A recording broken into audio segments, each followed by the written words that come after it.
Buku Wahyu ini menerangkan tentang keadaan yang terjadi pada akhir zaman ini. Dan Yohanes menuliskannya. Dan firman Tuhan mengatakan ini akan segera terjadi dan harus terjadi.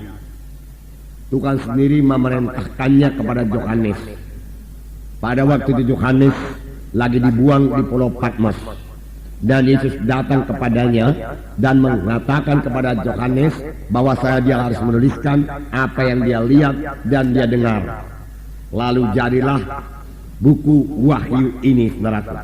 Surat ini, saudaraku, ditujukan kepada malaikat ketujuh sidang jemaat yang ada di Asia.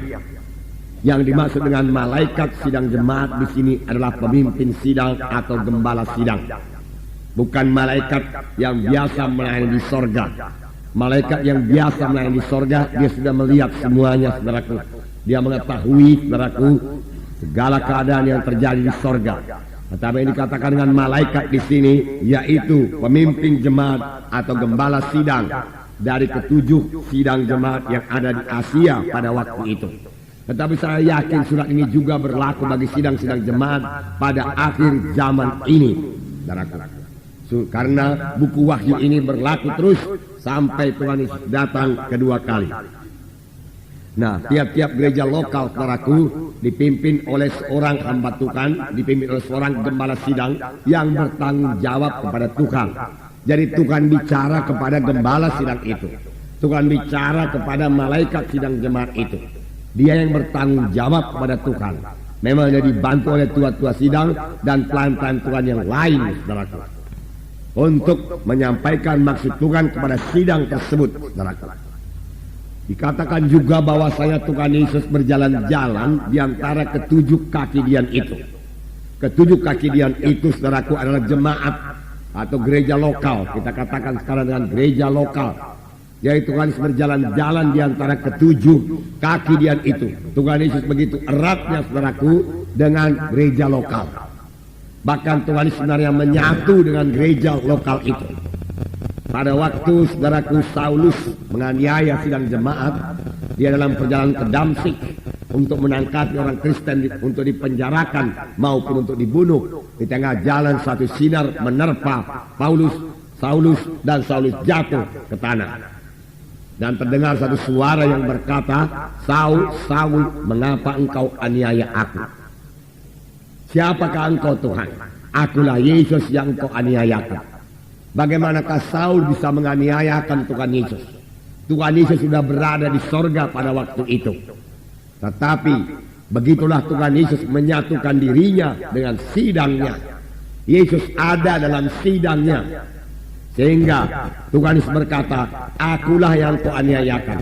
Memang yang kau tangkap adalah anak-anakku, yang kau penjarakan, yang kau bunuh adalah orang-orang Kristen, tetapi sebenarnya perbuatanmu itu adalah perbuatanmu kepadaku.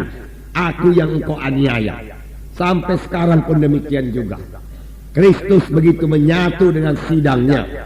Itu sebabnya sidangnya berkuasa. Itu sebabnya, saudaraku, pada waktu kita mengabarkan Injil, jiwa-jiwa, saudaraku, menerima keselamatan, bahkan menerima kesembuhannya. Mengapa? Karena Tuhan Yesus ada di tengah-tengah kita. Tuhan Yesus yang menyambut jiwa-jiwa itu. Sebenarnya lebih jauh lagi, Tuhan Yesus yang membawa jiwa-jiwa itu. Saya yakin tidak ada orang yang kebetulan hadir dalam kebaktian-kebaktian Natal kita belakangan ini yang datang dengan kebetulan. Roh Kudus memimpinkan mereka datang karena Tuhan menghendaki mereka mendengarkan Injil. Karena ada firman Tuhan juga berkata, sebelum Tuhan Yesus datang kedua kali, Injil harus dikabarkan ke seluruh muka bumi ini, sehingga tidak ada nanti orang yang berdalih-dalih. Dia sudah mendengar berita Injil. Sekarang terserah kepada mereka untuk menerima atau menolaknya. Tuhan tidak akan pernah memaksa mereka. Saudaraku, mengapa Tuhan membangunkan gereja lokal ini? Dan dalam buku Matius dikatakan, pintu alam maut sekalipun tidak bisa mengalahkannya. Jadi gereja lokal ini, gereja Tuhan ini akan hadir sampai Tuhan datang kedua kali. Bahkan gereja lokal inilah, gereja yang hidup inilah yang akan menjadi pengantin bagi Kristus, saudaraku.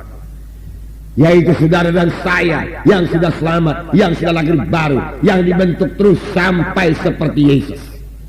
Dalam pembacaan Alkitab kita beberapa waktu yang lalu, dalam 1 Yohanes pasal 2 ayat 6 dikatakan, barang siapa yang ada di dalam Yesus, dia harus hidup sama seperti Yesus hidup. Memang ayat ini sebagai satu tantangan kepada kita.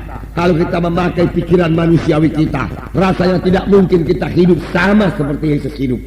Bagaimana mungkin kita ini manusia biasa hidup sama seperti Yesus hidup? Tetapi firman Tuhan tetap ya dan amin.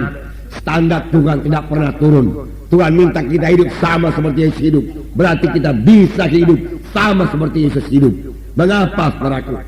Bagaimana firman Tuhan 2 minggu yang lalu saudaraku dikatakan, orang yang ada dalam Kristus tidak berbuat dosa lagi. Mengapa? Karena benih Allah tinggal dalam dia. Kita sudah lahir daripada Allah. Ada kehidupan Tuhan memasuki kehidupan kita. Dengan kehidupan daripada Tuhan itulah kita mengalahkan dosa. Sehingga dosa, maka setan tidak berkuasa atas hidup kita. Dalam kebaktian-kebaktian Natal, jiwa-jiwa ditantang untuk bertobat, meninggalkan semua dosa, meninggalkan semua kebiasaan-kebiasaan yang jelek. Banyak di antara mereka berpikir, saya tidak akan sanggup meninggalkan kebiasaan saya yang sudah begini lama mengikat saya. Saya sudah mencobanya beberapa kali, tetapi saya tidak juga berhasil. Memang dia tidak akan berhasil, saudaraku, sepanjang dia mencoba melepaskan kebiasaannya yang tidak baik itu dengan kekuatannya sendiri.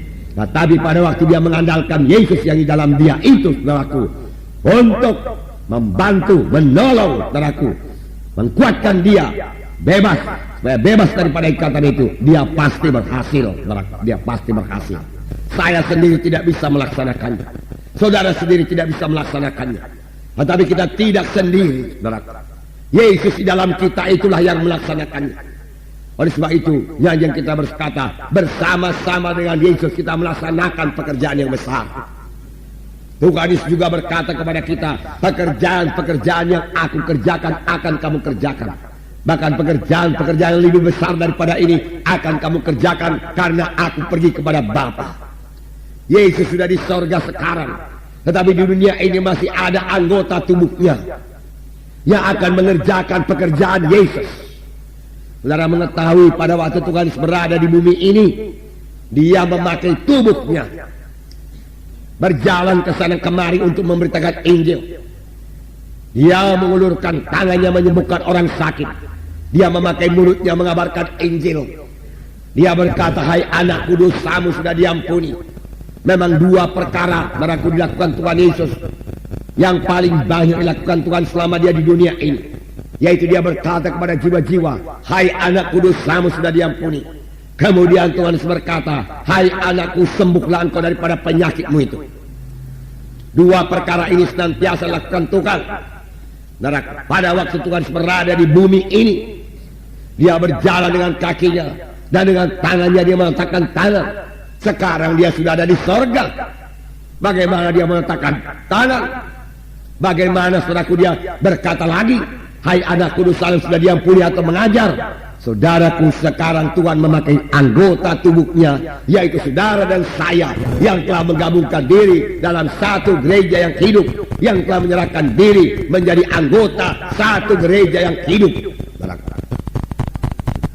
Bukan memakai sidangnya sekarang ini.